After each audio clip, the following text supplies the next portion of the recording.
ย่างไปสวนกับพี่น้องสบายดีเด้อพี่น้องสบายดีปัจจุบันทุกคนนะสบายดียามแรงช่วงค่ำๆพี่น้องพากันออกมาหน้ากับอลิศและก็แม่เพิ่นเนาะมาออกมา3 คนบอกว่าแยกไปเกลือหมูแม่เพิ่นมาฮดสวนมาเกลือปลาไปพี่น้องหลายคนว่าอยากเห็นอลิศบ่เห็นอีนางคำพุยเบิดมื้อนะแม่นพี่น้องเพราะว่าสลอยบอยฮักก็มาแต่บ้านอันเจพราวัง2 โมงปลายนี่แหละ2-3 โมงนี่แหละมากับเมื่อยเพลียกันเลยพากันเฮ็ดเวียกอยู่บ้านแล้วก็ออกมาเกลือหมูเนาะแป๊บเดียวไปหาลิดกันพี่น้องลิดอยู่ไสเด้โอ้เสียงเหาะแย่ไม่เห็นมีใหญ่มาละ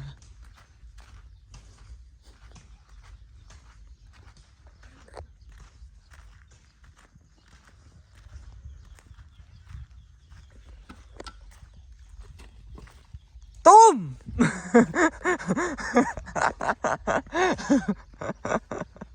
คือขนาดสุดเขียว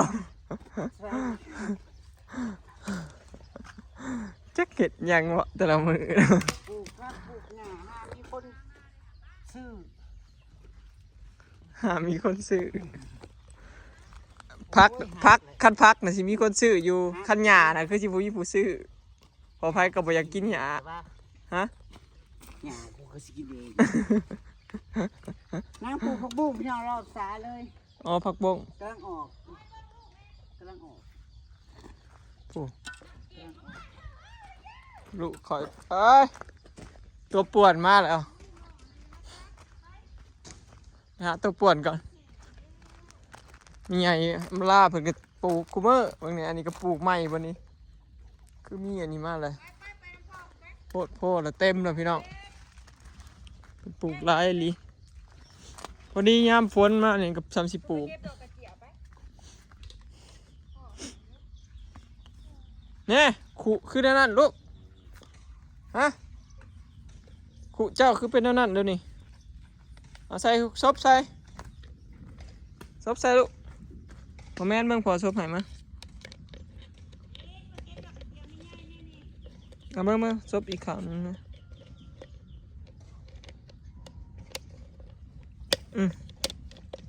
ถือเอาไปใส่เดี๋ยวนี้โอ้ยไปเอาได้น้ำแกงนะเฮ้ยบ่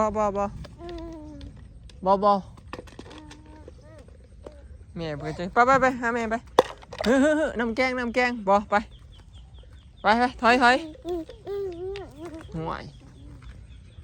นั่นเสียงไผเนี่ยเกลือแล้วปลาเนี่ยโอ้ตกไหนตกเด้อนะเมืองสิตกนั่นทีมลงให้มันนี่อาหารนี่เอาทีมลงให้มัน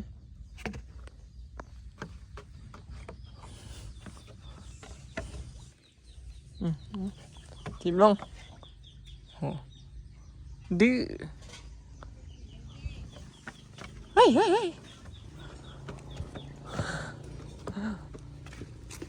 โอ้แน่เว้ยลุกเนี่ยลุกเย้ลุกต้องเก่งค่อยๆย่างแบบนี้อย่าข้ามผู้ไปหาเงินผู้ไปหามีเงินไป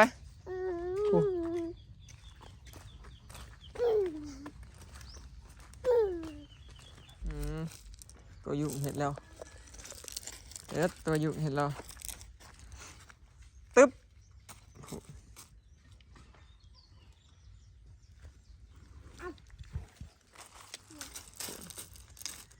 หลบเด้อ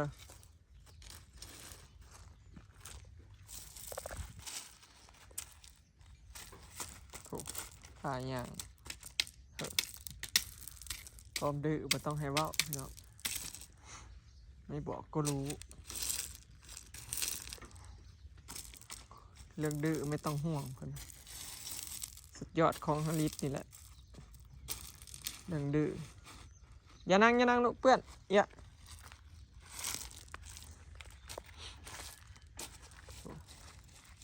สับซิเลน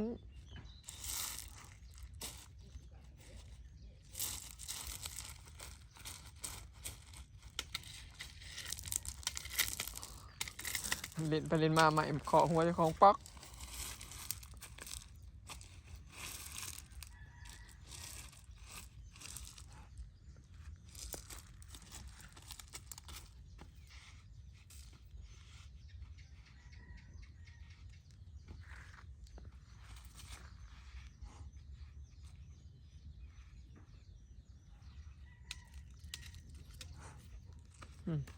เล่นสับซิเลนลูกเดี๋ยวล่มเด้อ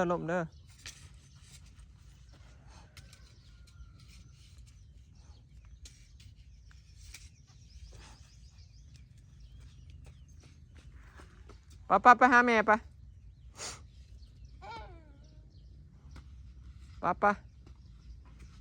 มาพี่ลูกมาพี่มาเร็วไปหาแม่ไป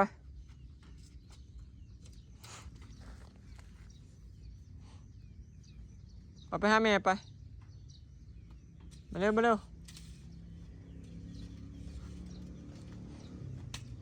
หาแม่ไปผู้แม่อยู่ไปยังผู้แม่รออยู่ไปยังไปหาแม่รอไปผู้แม่รออยู่ไปเร็วไปยังหาแม่รอเด้อไปน้ำหาแม่รออยู่ใช่ผู้ไปหาแม่รอเด้อแม่หาดูแม่อยู่ใช่ไปยังผู้แม่อยู่ผู้ข้างหน้าพูนไปยัง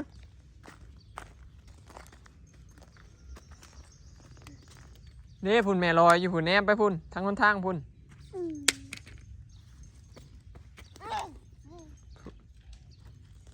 นไปหาแม่พูนไปยังไปพูนแม่อยู่พูนพูนเห็นบ่เสือเหลืองเสือชมพูนะเห็นบ่นั่นไปแลนไปหาแม่ไปยังลูกไปยังคอยเราจีพลาดนะคอยนี่กินยังไม่ได้เก็บสักทีเนาะคอยเด้อ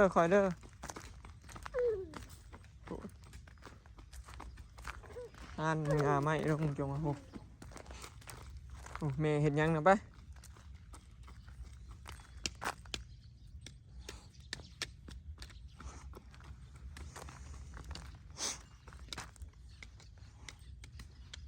แม่มันใส่ปุ๋ยนี่อยู่หุ่นแล้ว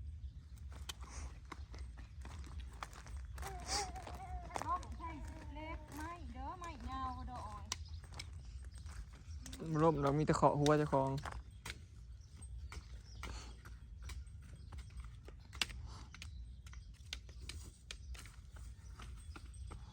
ใส่ปูต้นไม้ก่อน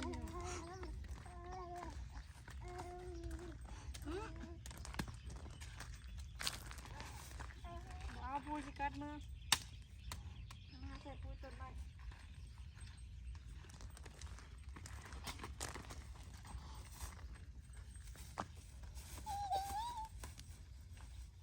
อย่าเอาไม้ยาวเพ่เอาหายนะเบิ้งยังติดเร็วเบิ้งเมย์เบิ้งให้ป้าติดแต่ย่านเนาะ ผู้ซอเหมือนผู้ซอย ทมไว้เบิ้งแม่เธอทมอ้วนดิเหนียวเนาะ ผู้ซออย่าเฮ็ดลูกอย่าเฮ็ดโอ้ยเสร็จ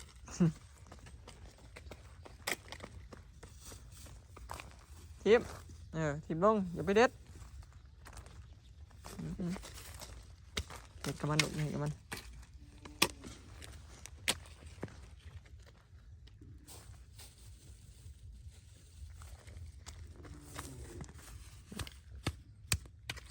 เด็ดกับ เขามาสวนแล้วก็สัมชิเล่นเถอะ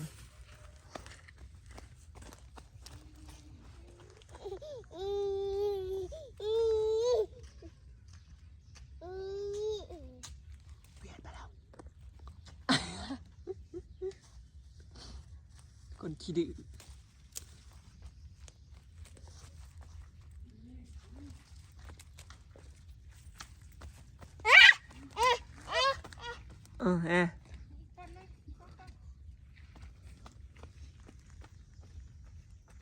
ไปแล้ว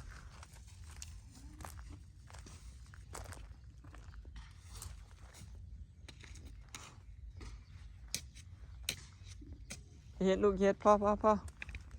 เวลาเฮ็ดไม้แม่มา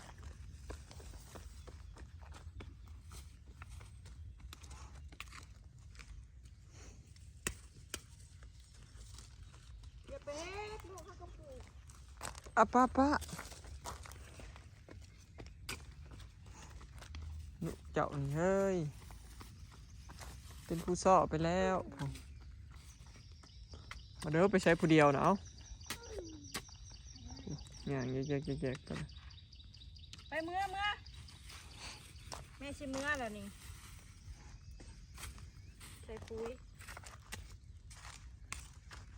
เฮ้ยทุจ้าโอ้ยอย่าไปดึง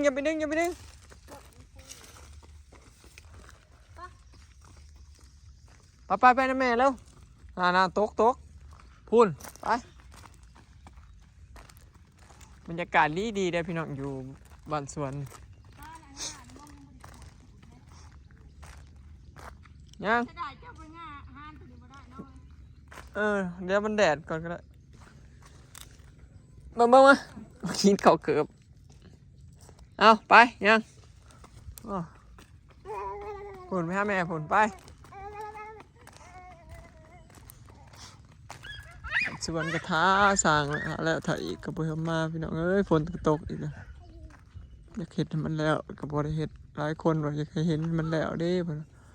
อดใจรออีกพี่น้องเอ้ยจักงามได้แหละมอยก็ยังบ่ฮู้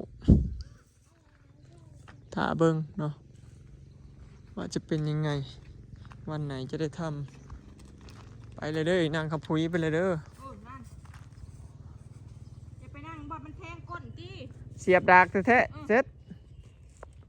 เสียบดากแท้ๆเอาเล็กเสียบดากล่มเด้อโถ่เบิ่งเลยนางที่ซื้อบ่ได้คักเลยนางทาแม่อยู่หั่นแหละนางเก๊กๆสิถ่ายรูปให้หันมายิ้มเนี่ย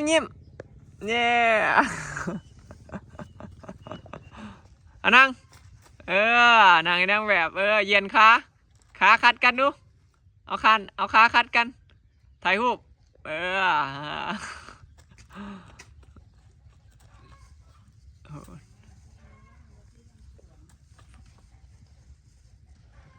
พี่มานั่งข้างพี่ลูก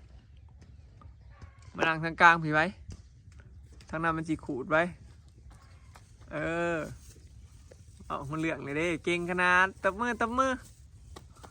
มันบ่ได้ตายได้ออย มันตายบ่เอาก็จะคุดออกต้นนั่นดึงออกแล้วต้นนั่นน่ะตายน่ะมันกำลังปุ่งนอกมันขั้นวิทยามนี่ก็ห่วยเนาะตรงไหนก็บอกเพื่อนแค่นั้น มันยังไม่ตายมันถึกน้ำฝนแล้วมันฝืนเข้าใจบ่ใส่ดอกเงินครับบ่ใส่คนมักลอยน้ำปลาแดกก่อนสิมาปลูกมันขนาดนี้อีกอย่างเวลามันเป็นหมากงานเนาะโอ้ยมันไงเป็นบ้าอย่างเลยในคนเราจะปลูกมันเปลืองพื้นที่แต่ว่าค่อยมากกินอยู่ได้มากยังม่วงน้ำมะนาวหูแม่นเขาเอาน้ำลอยแก้วกินแซ่บดูแก้ช่วงนอนได้ดีอ่ะมันกับปกติแล้วละมันกับคนหมักคนบ่หมักกันละใ แต่ว่าเขามีไว้ก็ดีพี่น้องมีครบสุอย่างอยากยังก็กินอันนั้นนะปลูกไว้กับแม่นว่าสิปลูกใส่แต่ปากเจ้าของนะเพื่อลูกเพื่อหลานอยากจริงๆนะ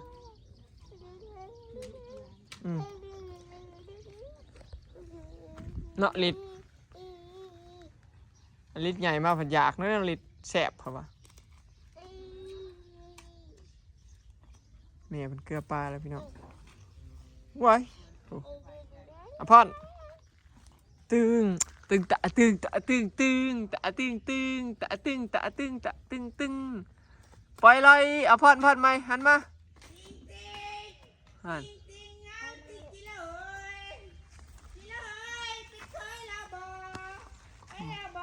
เป็นเคยพี่น้องกลางสายฟังลา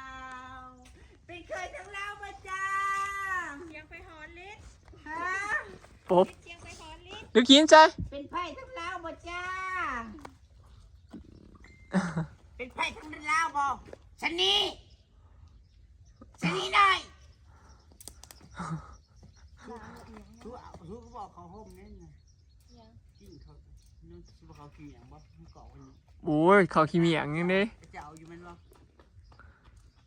เอาจักยามได้สิเฮ็ด ตะกี้มันขาดเลย เขาพยายามมีอยากเฮ็ดก็เอาให้เราโลด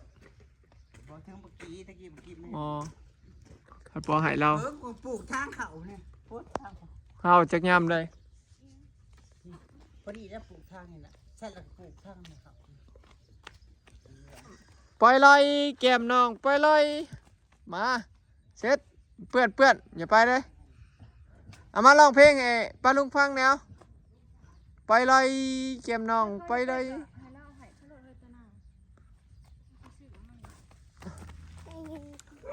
โอเคเนาะพี่น้องคลิปนี้ก็สิขอเก็บภาพบรรยากาศสำนี้เด้อเนาะพี่น้องฝากเบิ่งคลิปฝากเป็นกำลังใจในอยเด้อเนาะนี่หยังเอามาต้นสมอ อ๋อเงินอ๋อมาแม่ มันออกดอกแล้วต้นสมโอเนาะ ฮะ ต้นสมโอป่ะเนี่ยโอ้ยได้กินอยู่ดอก ใส่เบิร์ดจากกระเทือน ให้มันตายรู้แล้วรู้รอดไปเลย เงิน คลิปนี้ก็จะจบอย่างเงี้ยนะม้าก็ได้ อันนี้ขี้มูนเป็นที่แล้วนี่จะจืดจะยังเงิน เดี๋ยวสิใส่คุยแล้วเดี๋ยวก็สิกลับแล้วพี่น้องเนาะไปแล้วสบายดีสบายดีลูกสบายดีก่อนเร็วลาเร็วปลาลุงขีดฮอดนี่เร็วทุจ้าเร็วทุจ้าเร็วทุจ้า ปลูกคิงใส่ใน โอ้ นี่ ยผสมนะ